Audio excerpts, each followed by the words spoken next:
Hello sailors, welcome back to Motion RC. I'm James and today we've got the beautiful 62-inch USS Fletcher, World War II Korean War destroyer, decommissioned in 72 or scrapped in 72, decommissioned in 69, but served through most of World War II in the Pacific Theater, and then again was decommissioned after World War II, recommissioned 2 years later, and served about 20 years from 49 to 69.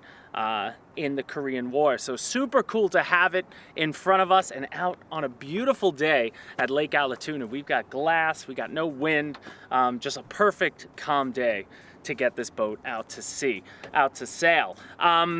But again, talking about the Fletcher itself, she's 72 scale. So I want to direct you guys back. We did a live unboxing a few days ago, and you could go check that out. Link is in the description. We pulled it out of the box and, you know, showed it off. But the beauty of this one is, as opposed to some of the other Bancroft models, is the fact that it's a larger scale. So at 72 scale, you get a lot more detail on the stacks, on the guns. You can see rivet detail around the doors and everything, as opposed to some of the 200, 150 scale warships that I've done videos on in the past. So it's nice to have a large 5-foot boat at a bigger scale. It's nice to see. Anybody who's going to add extra customizations, you know, there are 72 scale figures. I'm sure you can find them out there that you could really go hard on this, but out of the box, just like all our Bancroft warships, she is model display worthy. That's what I love about it, from the paint jobs on the hull, the blue, the red, to the grays look great. The two-tone gray all around the top. Again, the little minor details, you see some pops of color where they would need to be, like for things like lights and life vests, things like that around the ship. But all around, super, super detailed. All the railings themselves are like brass. There's a lot of brass parts around here. It's not just all plastic, a lot of molded plastic.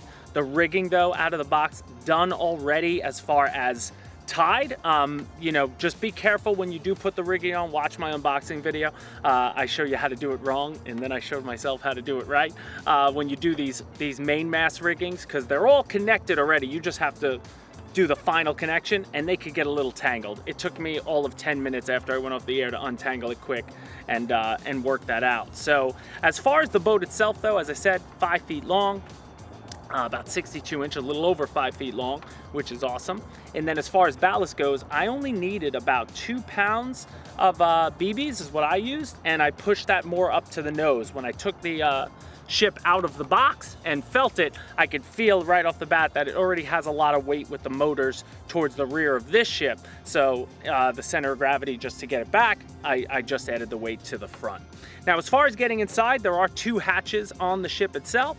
Your first hatch can come right here. You take this whole part off and it's one piece, which is awesome. You have access to the servo, you have access to the drive shafts, you have access to the motors. So if you ever need to get in there to make any changes, to make any upgrades, to do any replacements, easy access there. And then this part right here will also come off. And the way you do this, you do have to just unattach the rigging, 2 riggings, to the mast. So this first one we take down like this, and just be gentle and try to not place it somewhere where it might get a little caught up, but it seems like no matter what I do, it's always going to get caught a little bit on something.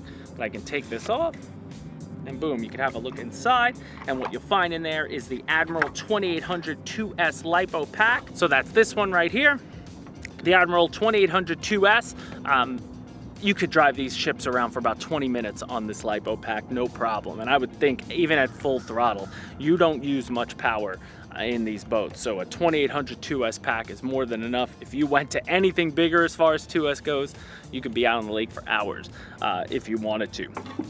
But that's all you really see down here. There's an on-off switch on the side, your ESC already pre-installed in your receiver, already taped on the side of one of the decks, and yeah, it's pretty easy access. Those 2 hatches give you access, and the hatch is big enough where I have a pretty big hand. I was able to get my hand in there, and I was able to push the ballast all the way up because my ballast is sitting way towards the bow.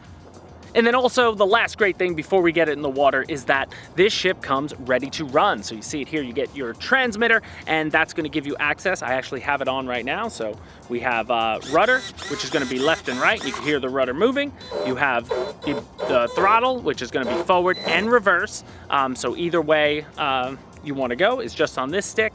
And then if you want to, if for some reason out of the box your rudder was reversed, you would just flip this switch and it would reverse the rudder for you, so you don't have to like make any changes. It's already plugged in. And then the only other thing on the transmitter that you want to keep in mind is you do have a high rate and low rate rudder option. So when this switch is down, it's going to have a low rate rudder, and when the switch flips up, you got high rate rudder. So that's really important if you plan on driving it, sailing it, you know, like around a dock. You're heading towards the dock or something, and you know, having the ability to turn a little harder is always good to get you out of sticky situations. And reverse, obviously, a big help when it comes there. It doesn't look scale, but it works well for the model.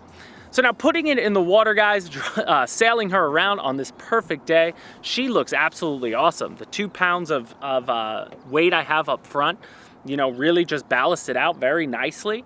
I will say when you do make your rudder turns, it does look like it definitely puts on a lean either way. So I may just have to re-space out the weight in my ship. But once I went back to full speed just straight away, she went right back to center and looked awesome. I mean, all around, she's very maneuverable. Again, you could see the she's going to look most scale at around quarter throttle, maybe up to about half throttle. Anything more than that, then it starts to look unscale, like here's a pass at full throttle. You're not going to be driving around a Fletcher destroyer like that normally, but it's cool that it's there. It's a nice option. Or if you just find yourself needing to run home and get that boat back to you, it'll get back to you really fast. But yeah, as far as scale presentation, absolutely gorgeous. And I can only imagine the customizations if somebody added lights, added a smoke machine maybe, added some figurines along the top. Out here on the water like you see it now, she's just absolutely beautiful. So there you have it, guys. That is the Bancroft USS Fletcher in all her glory. She is absolutely beautiful and not as much weight as I expected needed in here. Some of the other ships I had to put in 5, 7, 8 pounds to get them to ballast. This one only needed about 2 and just needed it more up to where my hand is on the ship. But all around, super, super cool, guys. So if you like this sort of video, if you like the USS Fletcher, leave us a comment down below. Hit the like button on your way out the door. I want to thank everyone who subscribed, and if you're not a subscriber, hopefully you become a subscriber by clicking that button. And as always, guys, we'll see you next time at Motion RC.